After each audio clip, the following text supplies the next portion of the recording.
Welcome to this edition of Podcasting Smarter. I am here with my friend DeeJae of Silver Fox Talks, and I'm really excited for us to chat on this one. We talk about a lot of different topics on Podcasting Smarter, but in today's conversation, we're going to be talking about how to make your podcast accessible. Really thinking about podcasting for all audiences, creating content that everybody can enjoy from all different walks of life here. So, DeeJae, thank you so much for joining us today. Great. Thank you so much for inviting me on the show. And I'm just excited to share and talk with you. So thank you so much. Absolutely. Now, before we begin, I like to give our guests the opportunity to give a little bit of background about who they are and what they do. So please, I'd love for you to introduce yourself and tell our audience a little bit about your background. Absolutely. Well, my name's DeeJae, and I've been a social services most of my life. I went to college and got my bachelor's in psychology. I was in the Air Force, so that's what really helped me pay for school. Love my country, so I was able to get my degree in psychology and pursue social services for over 20 years. I've worked with all kinds of mental health, disabilities, individuals with various traumas and issues. And so that's really kind of what got me to where I was at on creating my own show, my own podcast about mental health, disability, and trauma, and really just raising awareness and advocacy, advocating for those individuals. And then I just started to realize as a content creator how hard it was having that mindset already coming in, saying, I want to work and I want my work, my content, my creations to be accessible to everyone. I want people with visual impairments to be able to, consume it. And I want people with hearing disabilities and hard of hearing and deaf community to be able to consume it. So how can I be inclusive when I start creating? And I found it was really, really hard. But I've been a disability navigator, was for a long time, and just really working with individuals with disabilities my whole life. There's just no way that I could know, being a content creator now, that I could leave my community behind. So that's kind of where I ended up here, making shows, producing, doing remote production, and just really creating content for everyone. Sure. And first and foremost, thank you for your service, by the way. I always want to put that out there to anyone who has served. So thank Thank you you. first and foremost for that. Absolutely. And I think when we talk about creating content, just whether it's a podcast or whether it's any kind of content, I think a Mhm. lot of people think that because it can be video or it can be audio, automatically there's already a built-in accessibility, right, for a lot of these platforms, especially because when we think about, the podcasting medium or we think about visual mediums, all of these things have different things built into them already, like automatic subtitles or different things. But like you said, it's interesting to note that there's still a lot of work to be done in the what I would say is the evolution of creating more accessibility here. So we're going to dive into a bunch of different points as well. The first thing I want to ask is, with podcasting being a relatively new medium, and with many new mediums, there's usually this period of evolution, like we were just talking about, and making sure that we can have access to all of them. In your opinion, and with that being said, what does accessibility mean to you? That's a great question. And accessibility is one of my favorite things to talk about. It's one of my favorite things to really encourage others to consider when they're creating, my fellow creators, my fellow podcasters, my fellow streamers. So, really, I try to help them and give them pointers, even in my own work, and want to leave that impression that, hey, is yours what you're making, what you're doing, what you're creating? Can someone with a visual impairment consume it? Would they be able to, their screen reader to help them out and be able to understand what you just posted or what you just published or what you just shared? Or for hard of hearing, would they be able to understand that material that you're putting out there, all that hard work, you're leaving out a whole community? So understanding that a hard of hearing or a deaf person, how would they be able to enjoy what you just created and made? It's that. So accessibility really is just considering that on the forefront as well. That's just a really another important point, is you don't wait till the end. You don't wait till oh gosh, I'm about to publish, now what do I do? Really something that we should consider from the beginning and the get-go, and as we're creating it and throughout the process, and as we're editing it and producing it and really refining it before we get it out there for the world to see. I think it's really important that we consider that is asking ourselves in our processes, is this going to be an inclusive product or episode or whatever at the end? Certainly. And I think that even podcasters who are just starting or content creators who are just starting, we often Yeah. talk about ideation. We often talk about what do you want to create content about? What are you passionate about? We talk Yes. about things like that. We talk about things like album artwork, podcast artwork. We talk about who is your target audience. But I think in that also, especially now when we have so many different mediums available to us, I think we can also include in what ways do I have to consider accessibility for my different audiences. I think that could even be something that content creators think about, like you're saying, right at the get go, because we often think about the creative side, right? We often think about, okay, cool. When someone comes across my podcast, what do they want to, what do I want to show them, right? If I'm doing a podcast about sports, what sport is it? Do I want a football on there? Do I want this? Like those things are, I think, cool for us to consider as a podcast creator or content creator. But we don't often think about, okay, cool. Now that I have this content, how can I then get it into not just more eyes and ears from a promotional standpoint, but how can I really include everybody in there? I think that's a really important point to bring up just right from the get go. How to start a podcast, Yeah. podcast ideation, and then what considerations do you have to think about in order to bring everybody into your environment? Yeah, and just to add to that, really, as you're in that creation, in that like thoughtful stage, in that resourcing stage, I always share with anyone I'm working with or coaching or helping, really assisting through these kind of creative processes. It's really about your software, knowing what you're using. Does it have that accessibility tools and integrations in there? You have to use a third party. Do you know how to use that third party? If someone was to approach you and say, hey, I want to be on your show, your episode, and they have a great story, and maybe they're hard of hearing or visually impaired, you didn't know it, and then you're in this situation, um, you know, it just it just leaves you in this. So get to know your software, get to know before, start planning ahead. And how is this software going to be inclusive? Is it going to help me create transcriptions and SRT files? And is it going to have captions in there? So I don't have to go find uh-ohs at the end. We're about to publish and now I got to upload it through some other software and then download that, get that, SRT file, then upload it over here, even if they have it, or maybe you've been working on a platform that doesn't even give you that option. And now you're like, crap, I'm 20 episodes, however many episodes in, and now it's like, now you got to backtrack. So yeah, as we're kind of making this move and we're learning more about accessibility, it's becoming more prevalent. It's obviously in the news, it's hot on the attorneys, language. It's really a lot of well, we're not going to get into government or anything like that, but I've worked with government agencies and I can understand, a lot of that other back stuff. So really, as that moves into content creation, and I guess I'm thinking, right, with that mentality in the back of my head, with somebody, do I want a lawsuit? Hell no, I do not want a lawsuit, right? Nobody Because wants a lawsuit. nobody wants a lawsuit, right? And you don't want to get to that point either. Nobody wants to be on the news or have, they Google your business, they Google your organization, and something like that comes up as a lawsuit because, and so we want to again include it and consider it in the beginning as we're making our creations, what we're using already. Go back and start looking at what you're using now, understand do you know how to use Otter or Rev? Like, do you have these kind of other things ready to go? Do you know how to use them? Zoom, have you started the captions? Do you have those like whatever you're using? I use Restream, I've used StreamYard, I've used I've been on Podbean.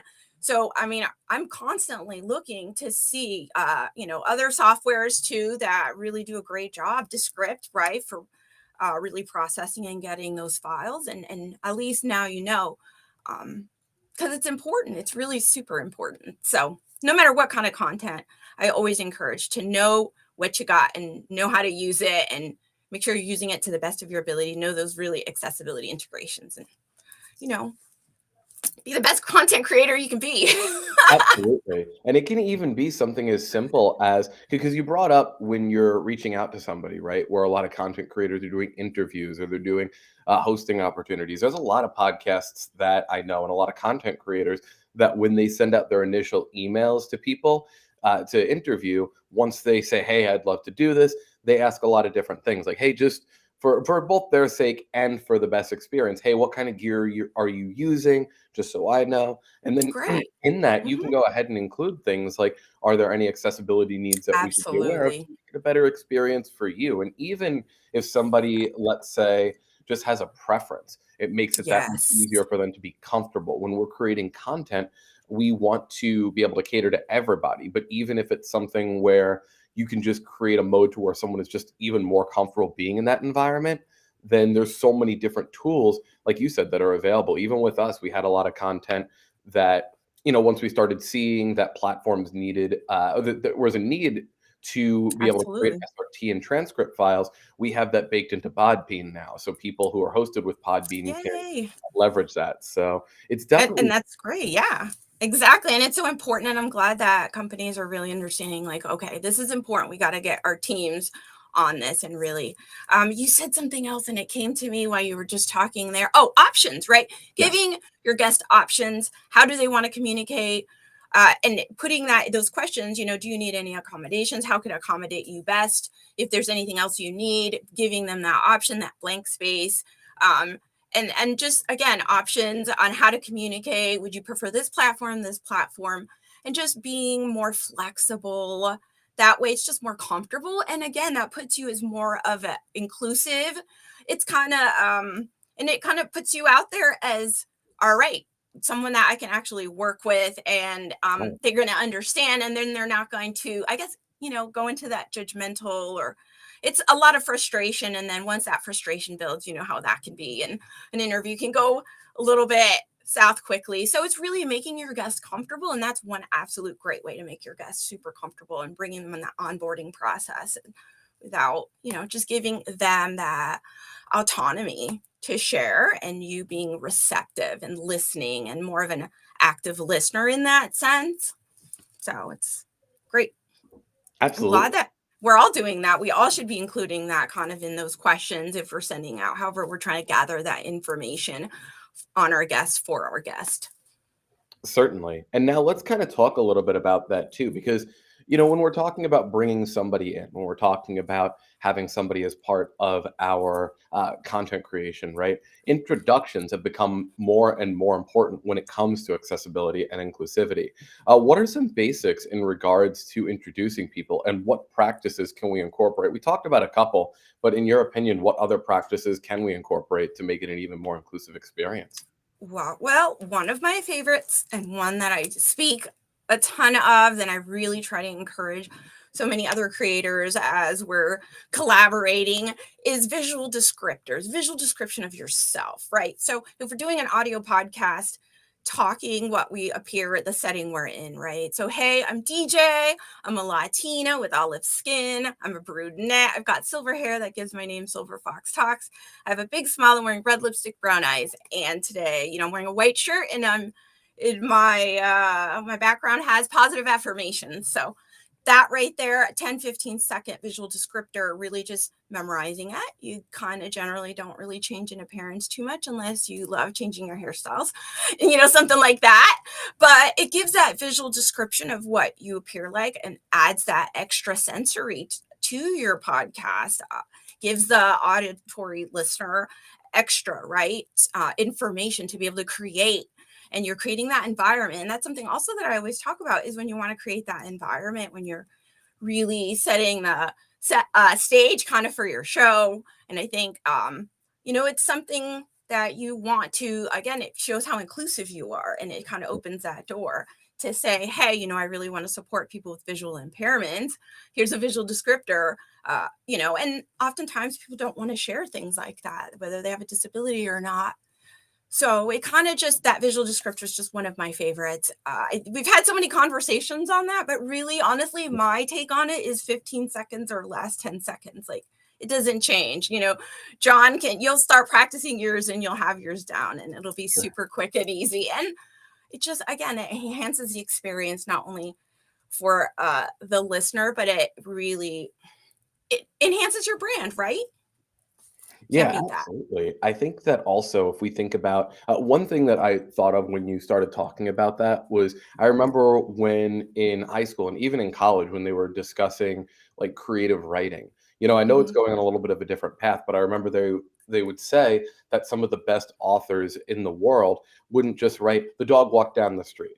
It would Right. be they would describe the dog, they would describe the color, they would describe the snow on the ground, they would describe, Absolutely. like what kind of environment was around them, because it makes it, it was a little bit different. But what you're trying to do is you're trying to paint this picture in the space and the medium that you have. If you're standing there and you have the ability to see what's going on around you, then that's great. But sometimes, like you said, you may have people that have different needs for that. And, being able to take from like that literary idea of being as descriptive as possible in different mediums can be extremely helpful. And, you know, I, Absolutely. I want to kind of put it out to our audience too. This doesn't just have to be in your introduction episode. You don't have to just Mm-mm. have episode one and go into these visual descriptors. You can have these, and you should, throughout different episodes here too. And you can invite your guests, if you have them, to say, hey, if you want, this is something that I do. It really helps the experience. We're bringing more people into being able to enjoy the content. So if you want, Yeah. here's some bullet points. And I think that there's a lot of educating that we can do around that as well. I love that. I mean, you just hit that nail on the head. And that's something that we talk about as a Toastmaster and public speaking or storytelling or creative writing or poetry or anything. It really is about those descriptors and really creating that setting to really give that consumer to know where they're at, and they can feel safe and they can feel comfortable and they can kind of have that orientation, right? It really just helps create. And I mean, it really helps with the ultimate creation of it all. And yeah, I should be in every episode. Every episode, you're wearing a different color shirt, or I may be wearing a different lipstick, or whatever. You may be in a different setting. Everyone creates differently. So whether you're changing settings, how cool is that to add? Hey, today, we're this episode's over here, over there.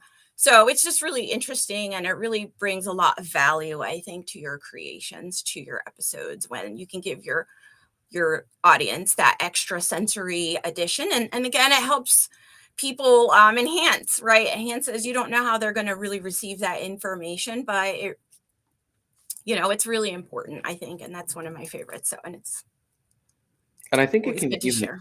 even deeper too. I think if you're somebody that's using these visual descriptors, you can bake them into a lot of the content that you do.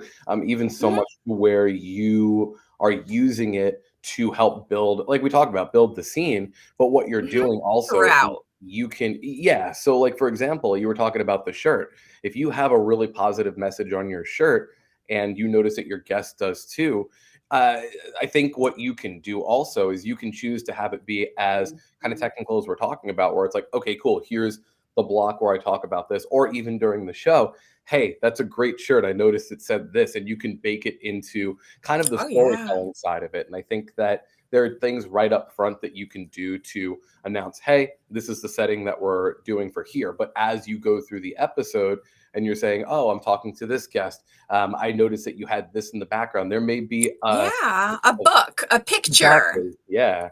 And that just Yeah. paints the scene of who that person is. Someone listening or someone watching might go, oh, I have that book too. Or, oh, I'm interested in the same things. And it helps just build not just the ecosystem and the environment, but it also helps you connect even more with the Deeper. host. And I think that's really important too. So it's not just a side of accessibility, but it's also Right. creating an even more enveloping and engaging experience for your content from a creative side too.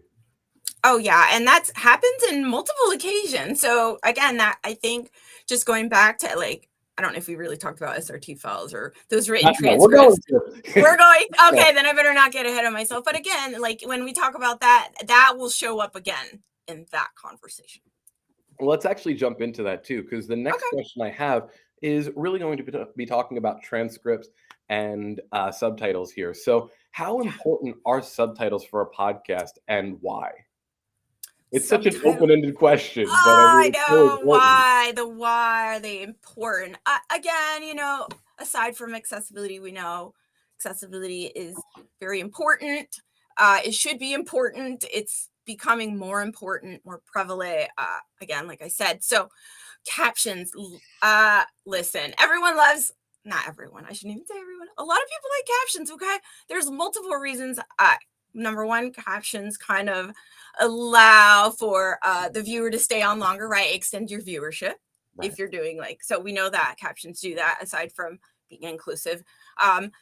Even Instagram now, they've included automatic captions, so that's Yeah. great. Restream, they recently had finally with LinkedIn, and they got the captions. Yay for captions. Now, I will say, I wish they would make it automatic instead of you having to click the button.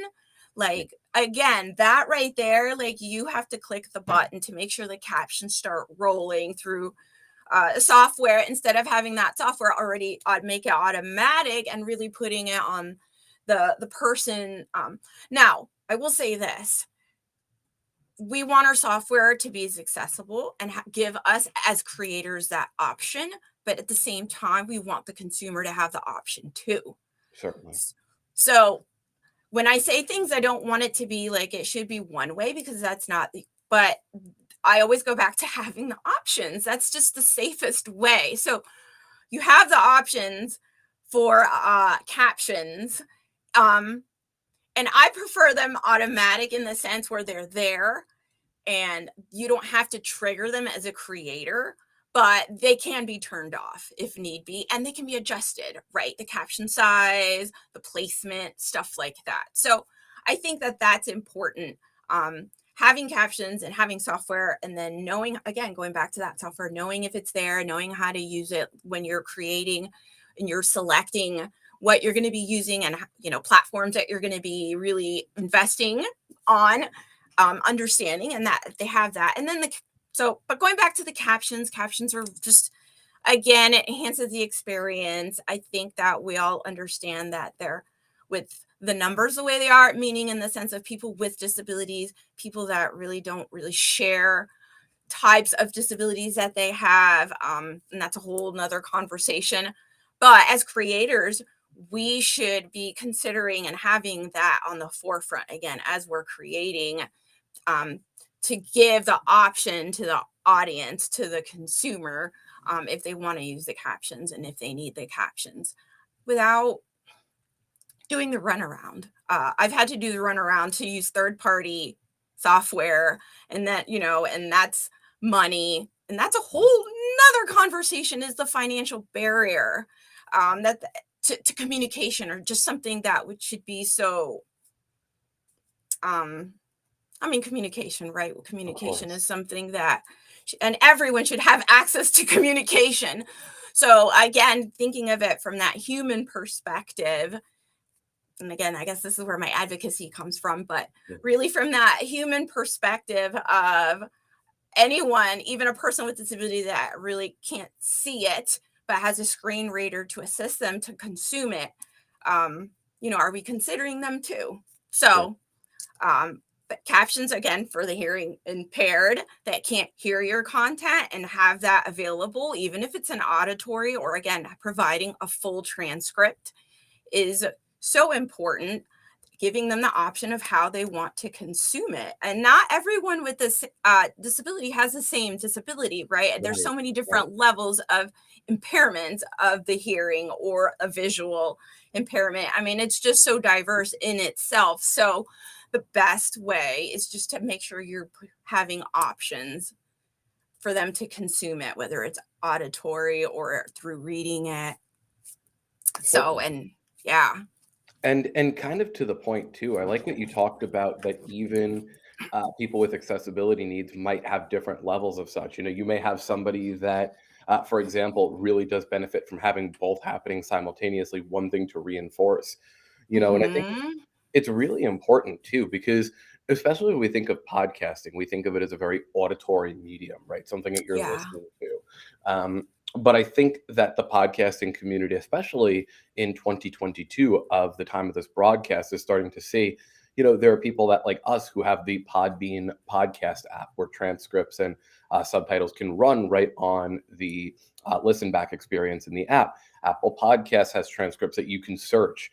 There's a lot of different needs that are now being spoken to and about, and are being integrated with these different technologies that might not have thought about it before, because the medium is such more audio based. But it's important too, like you said too, because you're talking about the different ways of communication. You're talking about sometimes a financial barrier of communication also. One thing I've really liked as it comes to mobile devices, and I always talk about mobile devices, I have a bit of a background with being a technician for those in my previous life. But with those, it's like every time you start seeing new updates come out, I think a lot, especially Apple, is really Yes. good with saying, okay, cool, like you had text messaging, now you have this, now you have this. Just the other day, I went to send a text message to somebody, and there was an option to translate what they sent back. And I'm sitting there going, that's built right into the phone. And it's 2022, something like that. When we think about inclusivity, we can also think about different cultures. It doesn't just have to be for those with accessibility needs. It can also Right. be for those that, Oh, speak, yeah. Language. and things like that are now built into mobile devices. I think is absolutely just, it's a marvel to see that. And then some closed caption services will say, you know what, we'll try to take that and we'll try to translate it too. So everybody's trying. There's all this AI going on, but it's like it's not just one step. It's not just one piece No. of it where people are just like, okay, cool. We have to try to focus on this. It's everybody's going, well, what if we did this? And what if we then, in this technology that you currently have, are able to do this? Oh, now we have the ability to. It's just really cool to see all of that going. And like you said, with the transcripts here, it's because the subtitles. Sorry, it's becoming Oh, such a yeah. way that people can have more people find out about their podcast, and also they can create that experience for all people to be involved. It follows into the next question we have here too. A lot of podcasts have started to offer listeners, in addition to subtitles, transcripts. In our service, we call the closed caption service what you would say is subtitles, but we also have it as a transcription service, right? So it's kind of like, to us, Great. there's a little bit of a gray area because it serves a similar need. But what are the benefits of offering a full transcript for your show's episodes? Oh my goodness. Listen, I love full transcripts. So I'll just start with because Zoom, everybody knows Zoom, and I think that's very like, and that this is a good example of how they've included it. Sure. And now I just love the transcripts when I'm in the Zoom room and they have it and I click it, and it's like now I can follow the conversation a little bit better. Right. I can, if I lost something, if my brain gets all squirrely, again, so different disabilities right there, whether it's neurodiversity that we may share, right? And we need to, oh gosh, I need to go back and reread that or rehear that, or how can I go back, replay that, go back 10 seconds, speed it up, slow it down, just all those options. I think that sometimes, and to not to also say that when something new comes like that on our phone, or the newest update and includes this accessibility feature, we get excited. We see the benefit in ourselves. We Right. probably never would have said, "Oh, I need that." But when it's there, you're like, "Wow, I really love this. I can use this. This is great." Right. So, even in those things, like we don't realize that that was, has a very specific purpose, but it's so useful to everyone. So again, goes back to those files and those SRT files and those transcripts. They're so useful for so much. You don't have to, you can put them through other software. You could do other things with them. You can offer them. You can copy paste them. Just to have that available rather than just an audio only, that it's just it can be picked apart a little bit. Like you can really use it for other multi-purpose, and repurpose things like that. um And then also just to talk about real quick, because we yeah. said that we were going to bring up SRT a little bit later. For those Yeah. who are unaware, SRT files are the subrip files that basically are the subtitles or the transcripts of your podcast. They actually have timestamp information in them Yes. too, so that if you're running it Right. through something on like YouTube, for example, or you're running it through Podbean, and your podcast has the subtitles, it's going to line up exactly with the words that are being spoken or the video that's being played back. And there's a variety of different software that give Yes. you the capability. Like even our service gives you the ability to Yeah. have that baked in. You can download those as TXT or SRT files to use in other places. There's a lot of different ways that you can get access to SRT files. So I just wanted to kind of put that little underline under the whole SRT conversation that we're having here. Yeah. You just reminded me of something. If your software offers it, grab it. Yes. Download it. Download the video file, the audio file, the SRT file, right? Get the MP3, the MP4, the SRT. like save them all, put them on your external, put them on your wherever you store your stuff, grab it, keep it, because it's going to be useful. It's going to be helpful. You go back now and all those audio podcasts, I might have to take those audios and run them through some software and find some art, get the SRT files and then upload them back into now, because softwares are, like we're changing. Help me here. We're the evolution, Yes, excuse me, the that's evolution it. of us Yeah. creating, right? And so now we're like, uh-oh, so we don't want to do that. So you just want to have it. You want to be able to submit it, enter it. And some places don't offer it yet, which is sad. So I'm hoping that some of those softwares do really start providing you an SRT file when you record something, and you have like this, like we record our interview today, and it'll give you your speaker files. Hopefully you get your speaker 1 and your speaker 2, and so sometimes you get both files, one for each speaker. I mean, you really can go deep. and then you start to realize, like, wow, how important. You copy paste your transcript file and put it over here in your video editor or whatever. It's just become so useful and helpful, and you can use that for presentations, workshops. It gives you, it might even give you, what do you call those, testimonials? Like, you just never know what you can catch in the chat or in those kind of files and say, wow, I missed that, right? I was so busy producing, creating in the interview, I missed that. And that's a really great point. It gives you an idea. It pushes it forward into more creating. You gather information, data, analysis. Like, there's just so much we can do. So let's talk. And I wanted to say, when I know I get so excited about this, I wanted to say, and this goes back to previous part of the interview, is when we have those files, the metadata, like all that data that we're now adding into the SEO that they can find, that Google will be like, text files, I can read those. Yeah. I can't read a video file, I can't read an audio file, but it's a text file. It will, bots, spiders, everything will come crawling all over it. So you've just increased your searchability, right? It maybe not have been intentional and you didn't really think about it. But if you realize, like, wow, me just doing it here and putting it over there, it might create your exposure, your audience grows, you get more, more leads, you get more, what is that, inbound, like people find your website a little bit more, your program or your series or your podcast, like, so it just continues and you don't even realize it. So I guess that's what I wanted to say earlier before I said it, because I said it now. But I think it's a really important point too, because with all of these different ways that we're talking about accessibility, they open up way more ways, like you said, for searchability and creativity. And for anyone who hasn't tried this yet with their podcast, go to Apple Podcasts and type in, if you have transcripts, or even just if you have something that you want to search, just try typing in like half of a sentence or part of a sentence, and you'll see podcasts that come up with a title and or maybe phrase, a description. Yeah, but then you'll see this quotation marks for some of them where these podcasts have, let's say, said that line or something close to it in there. So it's one of these things that not just from an accessibility side, but from a content creator standpoint, the business side.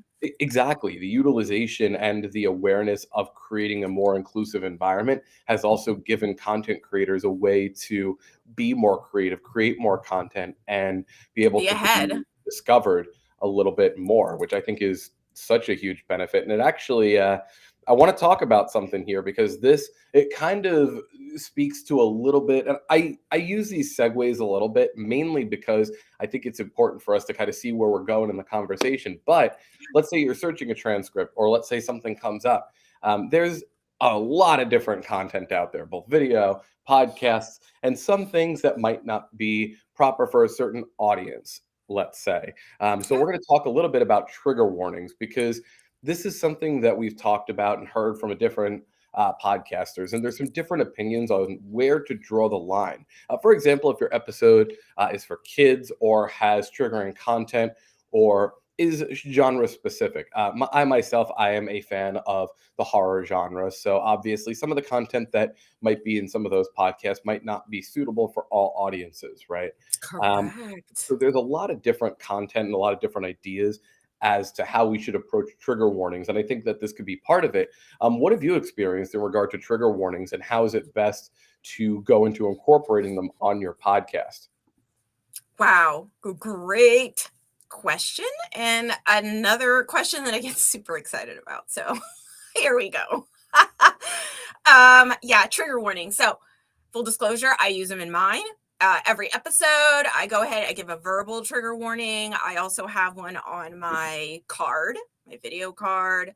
I have one on the front cover, the art cover has a little trigger warning, discretion, because I talk about mental health, disability, trauma. We talk about suicide. We can talk about substance abuse and go in depth. We can talk about regular, like abuse, right? Sexual abuse. We can talk about all these different things and put that. And so I always add my trigger warning. My show is just not your, lighthearted kind of topics, but they're hard topics presented in a hopefully relatable, safe way. And I think safety in that trigger warning kind of lets people know, hey, this might be a little tough, it might trigger you, might give you kind of like some feelings. But if you want to go ahead, right? Like, again, you're giving them the option.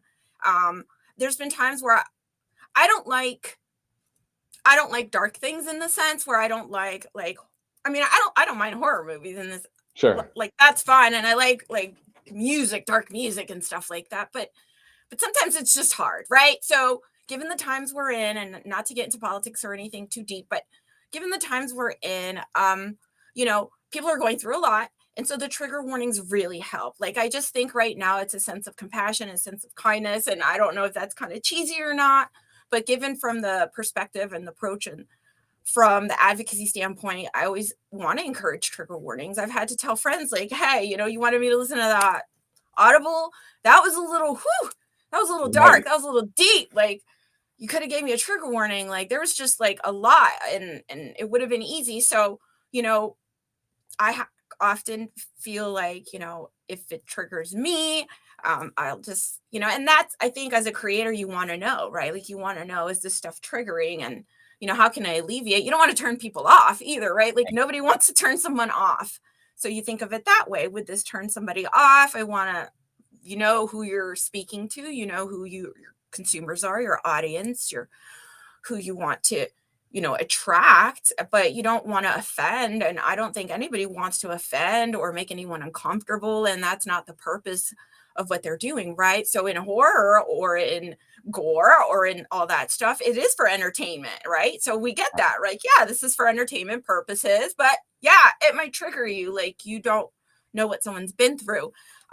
So for me, I just think it's more of a kindness, compassion thing. It's a respect thing, in the sense, and just giving the listener or the consumer just that option to, if they want to proceed or not. And it doesn't have to, again, it doesn't take a lot, right? It's just like, Right. bloop, here it is. It might trigger you, it might not. And I always say, these are our opinions.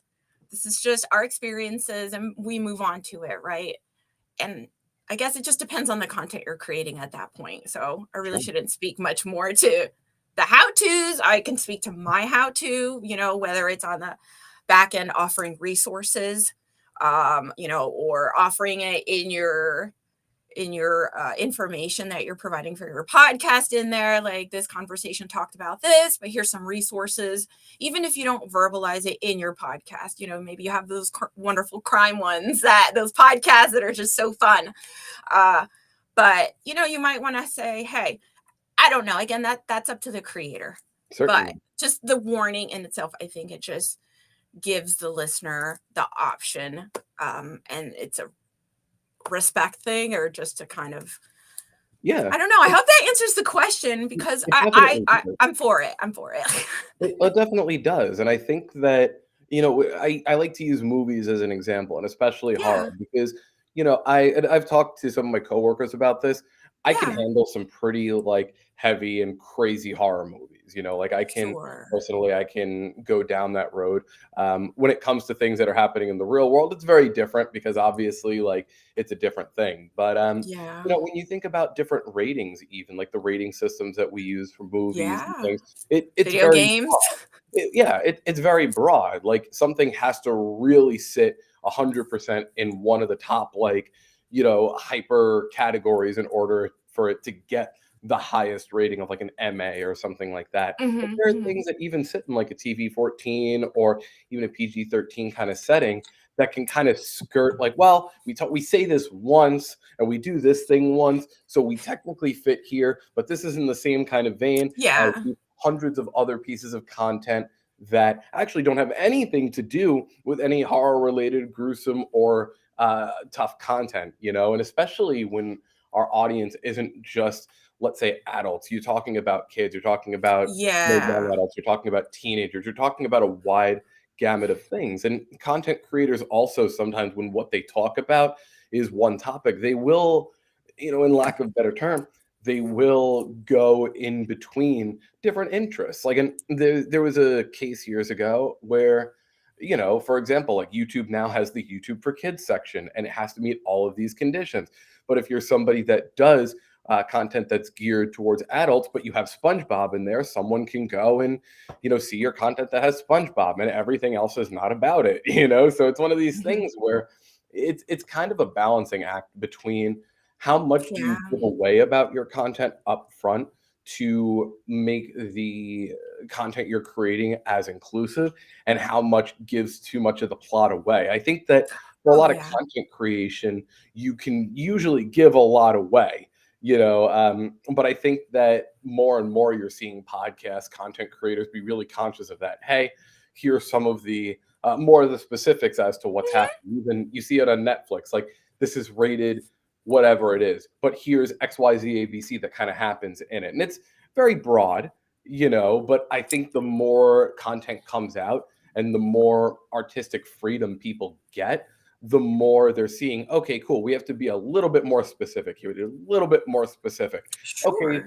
like there's this kind of audience in the movie. What happens to this audience? Okay, maybe we put that, like I think Mhm. it's huge, and it's coming at, I think, in a time where there's so much content coming out that content creators are trying to figure out, okay, cool, how can we give as much as possible to make it inclusive, but how can we not give the whole plot away? Oh, of course, of course. Yeah, I mean, I get that. It's so you're right on, right on. Yeah, like we don't I don't want to censor, right? I don't want to be censored. Nobody wants to be censored, right? Totally. But we have to be responsible for what we're creating and how we're creating it. Right.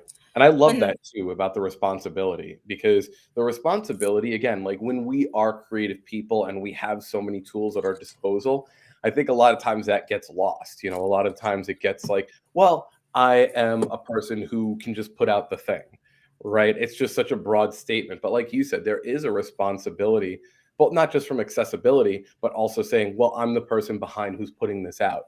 So I have to be responsible for different levels of what could happen, and being able to use, like what we talked about earlier with the visual cues and talking about the trigger warnings. Again, these are just ways to make it a better environment.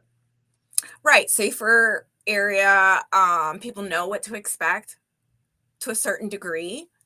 It empowers the consumer to kind of get through your content the way they feel most comfortable, right?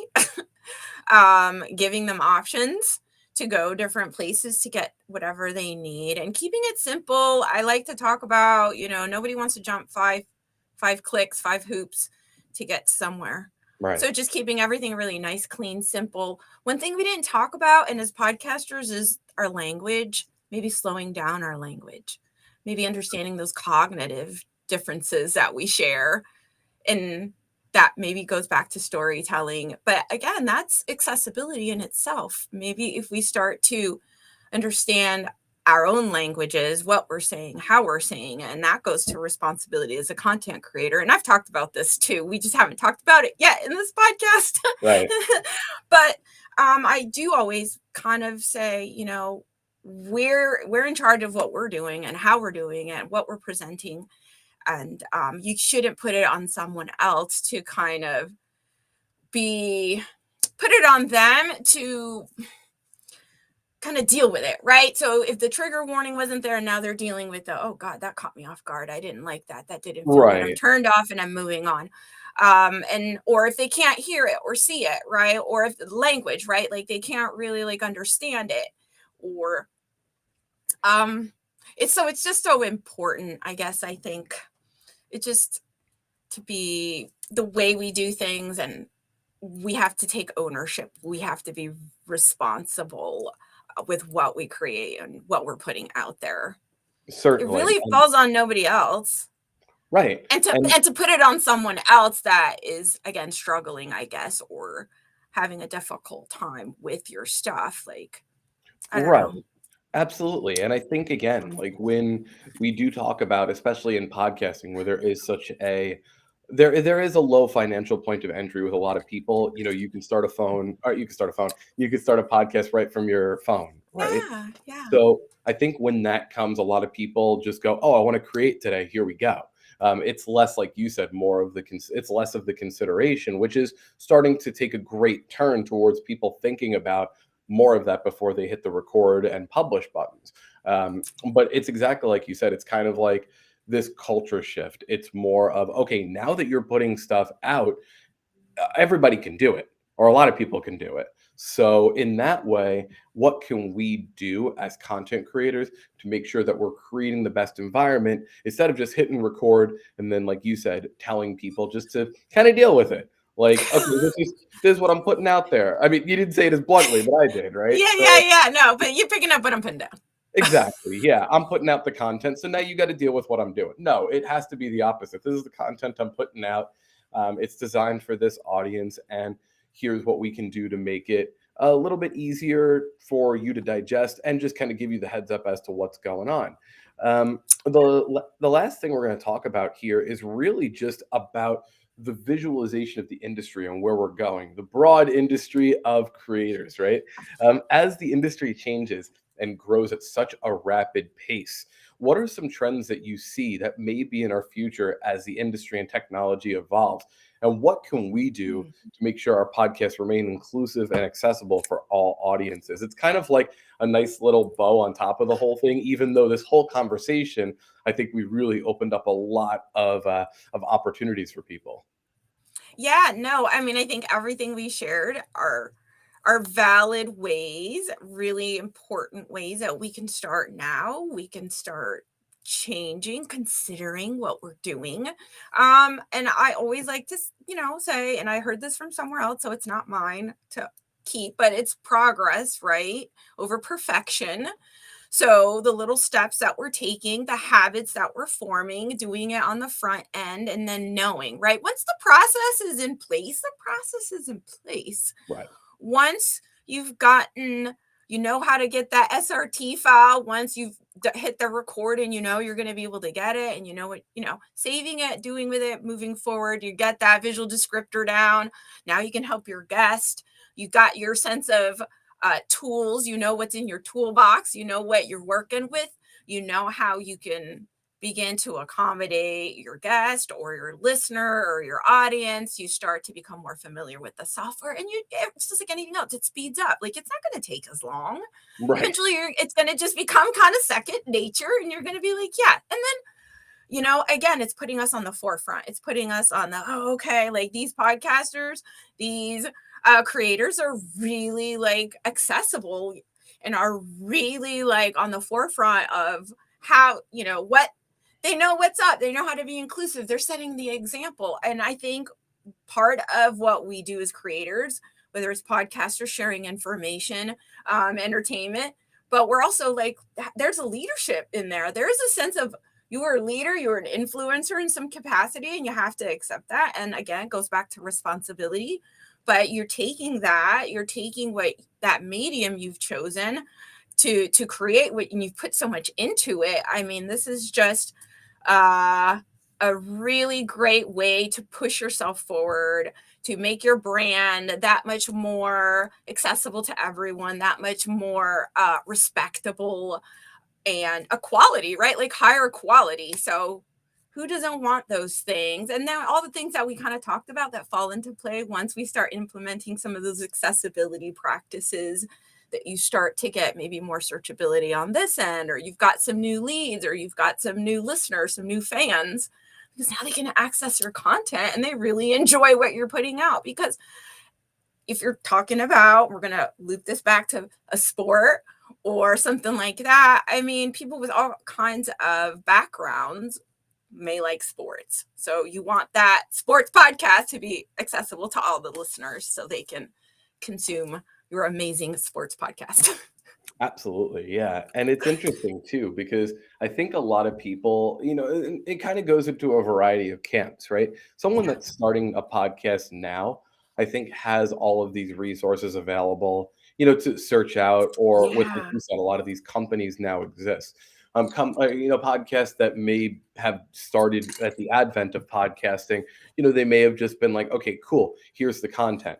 And over time, they're making these small little adjustments, but there's always that little growing point, right? Where it's kind of like what I call the awkward hair, right? So if you have Love like that that. kind of haircut, you're like, I want to grow my hair out, but there's this little point where it's just, no, like this isn't going to work for me. I'm going to wear a hat for 6 months. Like there's that Love kind of that. point where you make the decision of either I'm going to keep my hair short or I'm just going to grow it out. And I think sometimes podcasters get caught in that awkward hair moment, and they're like, okay, now I got to do this, and now it's just more work. And then that either A, they go, you know what, let's do it, or B, they kind of go back in the other direction saying, what I'm doing is fine for now. It's working for me. And sometimes that it's working for me, it's like, well, I'm getting something, but without taking the steps to go further, you're losing out on a potential audience. You're losing out on potential people that you could be bringing into that space. And I think that going forward now, people have way more access to those tools to create that more inclusive environment. So for me, it's really exciting to see that, we're kind of getting out of that awkward hair phase of that creator community. Yes. Yes. And so, yes, I think it's fantastic. Now more people are understanding that kind of mindset of I'll do it later or I'll get to it some other time is really what has kind of, I don't want to say anything too offensive, but continues to Brought the separate. gap. Yeah. Right.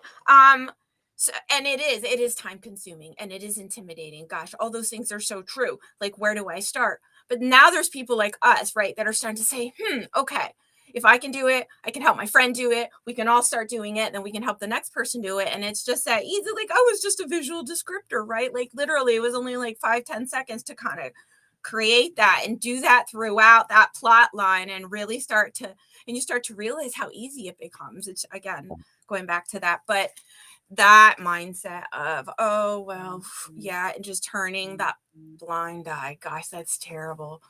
But really, that's what we're doing. We're neglecting that. And for so long it's happened.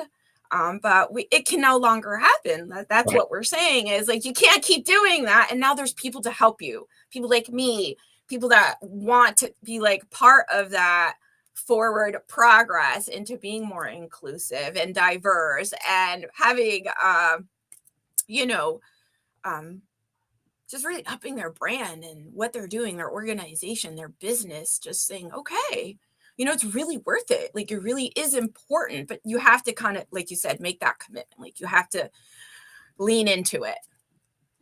Absolutely, yeah. And I think that I'm grateful for where we are. And I know that we're all grateful for where we are with seeing that now there are so many ways and people like yourself that are able to bring that to the forefront. Yeah. Before we end our interview here, I want to give you the opportunity to tell people where they can find you and where they can see and hear and experience more of your content. Oh, wow, John. Thank you. Okay. So just where you can find me, I love LinkedIn. LinkedIn is one of my favorite platforms. You can find a lot of my stuff there. YouTube, definitely on YouTube. Silver Fox Talks is my handle. I'm on Twitch. I'm on Twitter. I'm on Meta. I mean, I'm on all the platforms. When it comes to like my content, Instagram, I think, aren't we all everywhere? I think I don't so. really do TikTok. I don't really do TikToks, but I'm kind of down with those reels because I love music. So I'm like, But you oh, just did the little dance, so now that's going to become a GIF. So yeah. So we'll see. Oh, great. I love it. I can't wait to see what comes out of this interview. I'm sure it's been a wild one. Well, I thank you thought. so much again for making the time to chat with us. There's a lot of really cool content here for people. I think we also gave a variety of resources, but what I'll ask you to do also is post broadcast here. If you'd like to send over any resources too, please, we'll put them in the description for people too. And I want to thank Absolutely. our audience here for listening and watching this episode of Podcasting Smarter. If you're looking at us over on YouTube or you're subscribed over to us on Podbean, Apple Podcasts, wherever you're checking us out, please feel free to subscribe. We have a lot of great content and a lot of great interviewees coming and a lot of great things that really showcase how great the podcasting community can be. If you are checking us out over on social media, Facebook, Twitter, Instagram, please go ahead and follow us there. We got a lot of great content, a lot of really cool things that we're posting over there. And as always, if you're looking to start a podcast, you can check us out at www.podbean.com. Podban. Starting a podcast has never been easier. And thank you so much, DeeJae, for making the time to chat with us today. You got it. Absolutely, John.